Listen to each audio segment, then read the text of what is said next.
Na semana passada eu trouxe a palavra lá na Igreja Batista Renovada Jeruel em Carmo. Acompanhe um pouquinho do que Deus pôde falar comigo e através de mim naquele dia.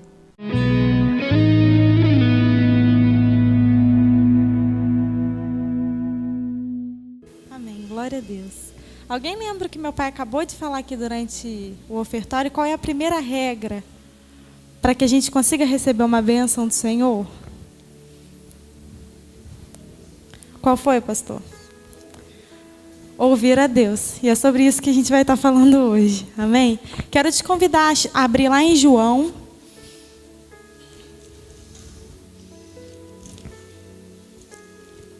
João no capítulo 10, versículos 26 e 27.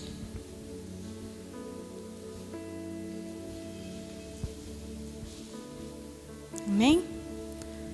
João 10, 26 e 27. Amém? Diz assim: mas vós não credes porque não sois minhas ovelhas. As minhas ovelhas ouvem a minha voz, eu as ouço e elas me seguem. Amém? Então, as ovelhas do Senhor ouvem a voz dele, reconhecem a voz dele e logo em seguida vão atrás dele. Foi o que eu falei, você quer receber uma bênção do Senhor? E para mim não há bênção maior do que ter esse relacionamento com Deus. Acho que a maior bênção que a gente tem é essa liberdade de falar com Deus. Então, quer receber essa bênção? Ouça o Senhor. Fale menos às vezes. E ouça mais o Senhor. Aí eu te pergunto, nós temos reconhecido a voz de Deus? Nós temos reconhecido? Porque para reconhecer a gente precisa primeiro ter conhecido, né? Reconhecer.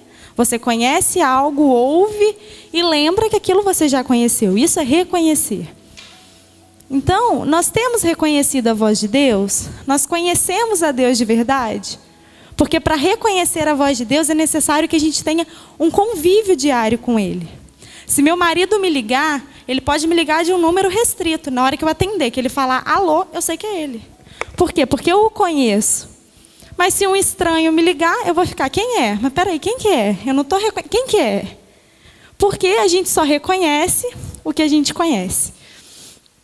Por muitas vezes as pessoas fazem perguntas a Deus e ficam esperando a resposta por anos. Porque Deus responde e elas não reconhecem a voz de Deus. Não sabem que foi Deus que respondeu. A Lu não está aqui hoje, mas eu vou dar um exemplo da Lu aqui. A gente vai estar falando mais um pouquinho para frente sobre quando a gente pergunta a Deus algo e a gente quer a resposta. A Lu esses dias conversou comigo e disse que estava perguntando a Deus sobre algo na vida dela muito importante. E ela estava nervosa com aquilo, orando. E a filha dela, a Sofia, todo mundo conhece, chegou para ela e falou: mamãe, o que a senhora está assim? Por que a senhora está triste assim? Ela: ai filha, é coisa de adulto, você não vai entender. Me fala, mamãe. Aí a Lucinda foi e falou: que a mamãe está passando por isso, isso e isso. A mamãe não sabe o que fazer. Ela falou assim: mãe, mas é óbvio que eu sei o que você deve fazer, né? Isso já aconteceu comigo. Aí você fez isso, olha como eu estou melhor hoje. Uma criança, acho que 6 anos, né, ela tem, falou para Lucinda o que Deus queria falar para ela. Porque às vezes a gente acha que para ouvir Deus, Deus tem que parar em pessoa em nossa frente e falar com a gente. Sendo que quando nós temos esse contato com o Senhor, nós reconhecemos a voz dele nos mínimos detalhes. Essa é a dádiva da intimidade, né? É a bênção, que ele acabou de falar aqui, é a bênção. A bênção é essa, a gente conseguir reconhecer quando realmente é Deus que está falando. Como conseguiremos ouvir a voz de Deus? Como eu disse, a gente tem que conhecer.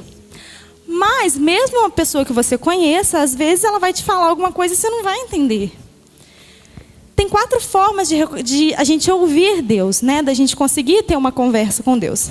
Primeiro, através da leitura da Bíblia. Essa semana eu vi no Facebook uma charge que o menininho começa a gritar: Jesus, fala comigo, meu Deus. Aí Deus pega e entrega uma Bíblia para ele. Porque às vezes a gente pergunta coisas que estão aqui para Deus, né? A gente está começando, todo mundo sabe, um projeto novo de evangelismo aqui na igreja. E teve um irmão, não falou comigo, tá, gente? Eu ouvi. Que falou assim: mas a gente tem que orar para ver se é de Deus mesmo. Gente, qual é o mandamento? Ide anunciar o evangelho a toda criatura. Não é tudo que eu preciso perguntar para Deus, está tudo aqui, ó. É um manual. Eu não preciso perguntar a Deus se é para eu falar de Jesus. Né? É óbvio. Eu não preciso perguntar a Deus se eu posso roubar uma uvinha no mercado, porque é pecado, é roubo. Ah, mas tem R$2 aqui, ninguém vai dar falta. Jesus, eu posso, estou precisando tanto. É óbvio, é regra, está aqui. Não pode, não tem que perguntar tudo para Deus. Imagina se Deus só falasse através da Bíblia. Aí, o cristão ia chegar e falar, eu preciso saber se eu posso ir na rua hoje. Aí ele vai lá no finalzinho da Bíblia, procura a palavra rua. Aí vê lá todos os versículos que tem a palavra rua. E vai ler todos os versículos para saber se é para ir na rua ou não é. Né? Então, essa é a importância de nós cristãos estarmos sempre em dia na nossa leitura da Bíblia. Porque na própria Bíblia diz que quando a gente precisar de algum texto, o Espírito Santo trará a nossa memória para que a gente use aquele texto naquele momento. Quando a gente passar por certas situações, o Espírito Santo nos vai lembrar. Mas é a mesma coisa do reconhecer. Para eu lembrar, eu tenho que ter visto antes. O Espírito Santo não vai me lembrar de algo que eu nunca li na Bíblia. Né? Então, essa é a importância da gente estar sempre lendo a Bíblia. Elben César diz o seguinte: ela serve de ponto de apoio em situações adversas. Ela se acomoda nos porões do subconsciente e forma uma bagagem de valor inestimável, que aflora naturalmente nos momentos mais necessários. Não é que eu vou decorar a Bíblia, se decorar, glória a Deus por isso. Mas não é para decorar a Bíblia. Você leu, você entendeu, aquilo vai guardar ali. Por mais que amanhã você tente lembrar o versículo, você não vai lembrar. Mas na hora que você precisar, você vai lembrar. O Espírito Santo vai trazer à tona ali, você vai conseguir lembrar. A segunda forma de ouvirmos a Deus é na meditação da palavra. Acabei de falar da leitura. Mas o meditar, ele vai um pouco além disso. Né? Em Salmos 77:12 diz: meditarei em todas as tuas obras e considerarei todos os teus feitos. Por que meditar? Se eu já estou lendo, para que meditar? Todo mundo conhece o versículo que diz Jesus chorou, não é? Todo mundo já ouviu. Geralmente, para criança em escolinha bíblica, tem aquele negócio: cite um versículo da Bíblia. Jesus chorou. Todo mundo já fez isso. Eu já fiz. Né? Às vezes não deu tempo de decorar, a gente solta Jesus chorou. Aí tá, eu li, Jesus chorou, beleza. Escorreu lágrima do olho dele, ele chorou. No momento em que eu vou meditar aquele texto, um versículo de 2 palavras, eu lendo ali que Jesus chorou, me mostra o quê? Que ele é 100% Deus, mas é 100% homem, ele tem sentimentos. Né? Jesus tem sentimentos. Então, toda vez que eu passar por um problema e eu chorar, Jesus sabe o que eu estou sentindo. Ele sabe, ele passou por isso, ele chorou. Então, ele sabe como dói. Esse é o Deus do contato, do convívio. Se eu lesse apenas, eu nunca perceberia isso. Mas no momento em que eu meditei, peraí, Jesus chorou, mas por que ele chorou? Porque ele foi homem. Ao mesmo tempo que ele foi Deus, ele foi homem, ele entende, ele sabe. Quando dói aqui, ele olha lá de cima e fala: filho, eu sei que dói. Eu senti essa dor, eu sei que dói. E meditar não é você pegar um capítulo inteiro da Bíblia, ler e tentar entender texto por texto. Às vezes as pessoas acham que o fato de ler a Bíblia inteira em um ano é vitória. Mas se você leu e não meditou, se você não entendeu, se você foi passando só o dedo, às vezes tem um irmão que lê um livro da Bíblia em um ano. E às vezes ele aprendeu muito mais de Deus do que você que leu a Bíblia inteira em um ano. A terceira forma de Deus falar, através de profecias e respostas sobrenaturais. Creio eu que foi o caso da Lu, que Deus usou a Sofia para ir falar com ela o que ele queria. Porque às vezes Deus precisa ser um pouquinho mais claro. Né? Tem hora que a gente não consegue perceber. A gente é humano. Tem hora que a gente não consegue perceber o que Deus quer. Então ele tem que ser um pouquinho mais claro. Ou ele vai mandar alguém para falar com você, ou ele vai te dar uma resposta através de sonho. Mas para mim essa é a forma mais complicada e mais perigosa de se ouvir Deus falar. Primeiro porque a gente sabe que o que mais tem são falsos profetas. Então, mesmo sendo dessa forma, você tem que ter um convívio muito bom com Deus para você saber se aquela palavra é dele ou não. Né? Não adianta só ouvir. De qualquer forma, tem que ter esse relacionamento. Por isso que é raro isso acontecer. Porque às vezes o que Deus quer falar com você, você consegue captar rapidinho, pronto, resolvido. Mas às vezes Ele fala através de profecias. O único problema é que a gente não se acomode e ache que se Deus quiser falar comigo, Ele dá os pulos dele. Né? Esse é o perigo. Quantas pessoas a gente ouve de que ficam pulando de igreja em igreja atrás de profetas? Né? Se falar, nossa Deus, gente, se postar na internet, vai no Carmo, o profeta tal. Ele é tipo Kodak, revela tudo. Né? Vocês vão ver como é que essa igreja vai chover de gente. Infelizmente. Não estou dizendo que o homem não é homem de Deus, mas as pessoas não querem buscar Deus aqui. Então elas ficam assim, Jesus, fala comigo. Usa fulano para falar comigo. Deus não precisa usar ninguém para falar com você. Deus fala com você quando Ele quer falar, se você estiver disposto a ouvir. Porque muitas vezes, isso já aconteceu comigo e não foi uma ou duas vezes, tá? A gente vai orar, está passando por um problema, ajoelha, Senhor, porque eu estou passando por isso, eu preciso de resposta, acabou de orar, levanta e sai. E aí? Deus vai falar com você como? Se o tempo todo que você teve para Ele, você ficou falando. Eu falo muito. Então, aonde eu chego, se eu for conversar com alguém, 90% do tempo eu estou falando e 10% outra pessoa. Porque eu sou assim, eu falo muito. Mas com Deus, será que eu estou sendo assim também? Será que eu tenho dado pouco tempo para Deus falar comigo? E isso nos leva à quarta forma que Deus usa para falar com a gente. E pessoal, meu, é o momento em que Deus mais fala comigo. É a melhor forma de conversa entre eu e Deus. Que é na solitude.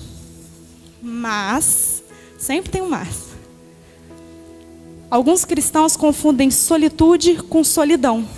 Elas acham que para ser cristãos de verdade, que para ser homem de Deus, elas não podem ter amizade nenhuma com o mundo. Elas não podem conversar com ninguém que não seja evangélico, porque senão ela vai se corromper. Beleza, isso pode acontecer. Mas como você vai ganhar alguém para Jesus que não é de Jesus se você não conversar com ela? Quantos evangelismos nós já vimos de pessoas que chegam, toma um panfletinho aí, toma um panfletinho aqui, toma outro panfletinho lá. Deus pode falar assim? Pode, com certeza. Quantos testemunhos a gente ouve de pessoas que lendo um panfleto aceitaram Jesus? Mas são poucos diante de muitos. Para você falar de Jesus para alguém, você precisa conhecer esse alguém também. Agora, se você nunca conversou com uma pessoa, essa pessoa só te observa de longe. Ela vê você vivendo a sua vida como aquele crente quadrado, que só fala de Bíblia, que só fala de teologia. Quando você chegar perto dela, ela não vai te dar nem a oportunidade de você falar oi. Ela vai falar, aham, tá bom, tá, tchau. Quantos aniversários eu já fui com meus pais e chegava lá, ficava uma duplinha ou um triozinho falando de Bíblia. O aniversário inteiro num canto. Não é pecado, gente, falar de Bíblia, mas ali é um momento de comunhão. É um momento de você estar com as pessoas. Deus se alegra nos momentos de comunhão. Deus se alegra quando nós temos relacionamento com o próximo. Esse é o nosso Deus. Deus é um Deus de relacionamento. Ele nos criou para ter um relacionamento com Ele, não foi? Ele sabe como é bom ter relacionamento. Então, não, mas eu sou crente, não posso conversar com ninguém que não seja crente. Aquela caixa, aquela bolha. Eu entrei num serviço novo agora. Eu sou a única mulher do serviço, a única mulher e a única cristã. Eu cheguei lá, meu pai sabe que meu pai estava comigo no dia que eles me ofereceram emprego. Cheguei lá, aí me ofereceram emprego, eu aceitei, beleza. Ó, gente, é mulher e é crente, tá? Então, ó, acabou a brincadeira, acabou a piadinha, é crente. Cheguei na minha, eu vi que todo mundo ficou me olhando meio assim, né? Sentei lá na minha cadeira, fiz meu trabalho. Daqui a pouco um brincou, eu ri. Daqui a pouco o outro brincou, eu ri de novo. Daqui a pouco eles estavam brincando comigo. E no final do primeiro dia, eles olharam para mim e falaram assim, nossa, cara, você é muito gente boa. Na hora que você entrou ali, me deu um medo. Eu achei, pronto, acabou, a gente não vai poder brincar nunca mais nesse lugar. E um deles, que não é cristão, olhou para mim e falou: se quando eu fosse cristão, eu conhecesse alguém igual a você, eu estava na igreja até hoje. Ele foi cristão, há 10 anos atrás. E ele olhou no meu olho e falou: se eu conhecesse alguém como você, eu estaria na igreja até hoje. Sabe por quê? Porque esse crentuchismo, vamos dizer assim, esse ser crentucho, ele espanta as pessoas.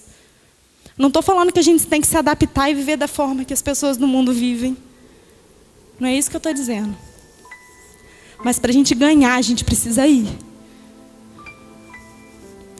Se eu ficar só no meu quarto orando 24 horas por dia, o meu relacionamento com Deus vai ser perfeito. Mas eu não vou ter feito nada para Deus. Mas também, se eu ficar o dia inteiro na rua fazendo algo para Deus e não tiver o meu tempo em casa com Deus, de nada serviu. Todo mundo aqui acho que conhece a história de Marta e Maria, né? Todo mundo conhece? Vou dar um resuminho aqui rapidinho. Marta e Maria estavam recebendo Jesus na casa delas. Marta, como uma boa, como chama a pessoa que hospeda alguém? Recepcionista, vamos colocar assim. Não, tem que ficar tudo perfeito, Jesus está vindo aí. Peraí, o que Jesus gosta de comer? Jesus gosta de comer um frango frito, vou fazer um frango frito para Jesus. Ah, mas ele gosta de colcha de cama azul, vou botar uma colcha de cama azul para Jesus. Nisso Jesus chegou e ela estava lá, arrumando tudo para receber Jesus da melhor forma possível. Maria sentou lá no chão e ficou assim para Jesus, ouvindo tudo que Jesus estava falando. Nisso, quem tem irmão sabe, né?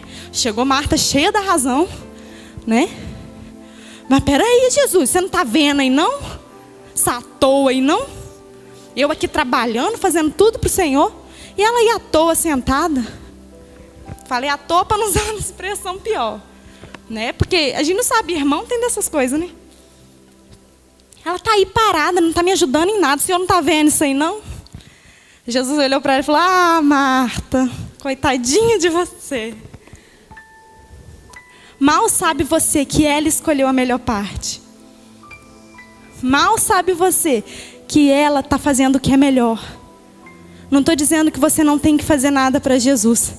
Mas faz no momento em que você não estiver com Ele sozinho. O momento em que você tiver para parar e ouvir Ele, para e ouve Ele. Tantas pessoas estão fazendo tanto por Jesus. Me coloco nisso também. Chega aqui na igreja, fica ali na recepção, recebe todo mundo. Todo mundo entrou, vem aqui para cima, canto no louvor. Na hora da pregação, venho aqui, prego. Na hora de ir embora, levo todo mundo que não tem carro em casa. Chego em casa, deito, durmo. No outro dia acordo, trabalho, faço evangelismo. Vou fazer visita, vou lá no hospital pregar. Volto, durmo. Levanto, vou para a rua. Adianta eu estar fazendo tudo como Marta? Está fazendo tudo para Jesus, mas não estou escolhendo a boa parte, que é ouvir a Ele. No silêncio, não é na solidão, é no silêncio, é na solitude, em que Jesus fala conosco. Lá em Mateus 6,6 diz assim: quando você orar, vá para o seu quarto, feche a porta e ore ao seu Pai que está no secreto. Então, seu Pai que está no secreto e te vê, o recompensará. Aqui está falando assim: ao acordar, fique no seu quarto, ore o dia inteiro e antes de dormir, vá dormir, depois acorde e ore o dia inteiro. A gente tem que ter vida. E quando eu for ter o meu tempo com Deus, eu vou entrar no meu quarto, vou fechar a minha porta, vou desligar meu celular, vou desligar minha televisão e vou ter o meu tempo eu e Deus. E como é bom, gente. Como Deus fala no silêncio. Passei por uma situação muito difícil ano passado. Como aquela música diz, né? Deus e o travesseiro sabem como eu fiquei. E foi no silêncio que Deus me curou. Foi no silêncio. Quantas vezes eu chegava em casa do serviço, Lucas sabe disso, eu botava o Lucas para a sala, fechava o quarto e ficava lá na cama deitada em silêncio. Chorava, mas chorava demais. Não precisava falar uma palavra com o Senhor, só chorava. E Deus ia ministrando no meu coração. E Deus ia me curando. Demorou. Mas hoje eu estou curada graças ao meu tempo de solitude com o Senhor. Porque no silêncio, Deus fala o que ninguém nunca vai falar com você. No silêncio, Deus trata feridas que Ele jamais conseguiria tratar em você. No silêncio. Não preciso falar. Tem hora que você fala, tem hora que você fala com Deus. Mas tem hora que é o silêncio. Deus ministra tanto nesse tempo. Reconhecer a voz de Deus não é para todos. A frase, quem tem ouvidos para ouvir, ouça, apareceu 8 vezes nos evangelhos e mais 8 só em Apocalipse. Quem tem ouvidos para ouvir, ouça. Todo mundo nasce com orelha, não nasce? Todo mundo não nasce com ouvido? Por que está falando quem tem ouvido para ouvir, ouça?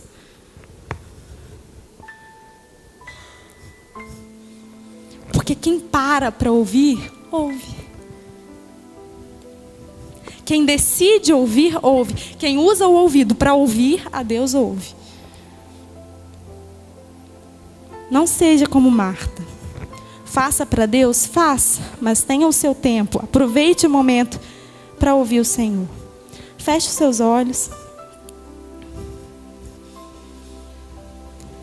E nós vamos fazer um tempinho de silêncio. Não pede nada para Deus. Não reclama de nada para Deus. Não fale nada. Não pense nada. Esvazia sua mente. Deixa Deus falar com você através do silêncio.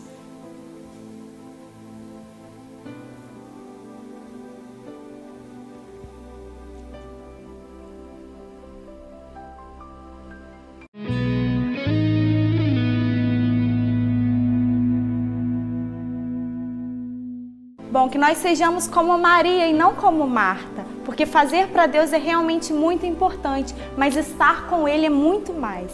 Então que nós venhamos conseguir separar muito bem o tempo de estar com Deus e o tempo de fazer para Deus. Nosso programa fica por aqui, te encontro na semana que vem. Até lá!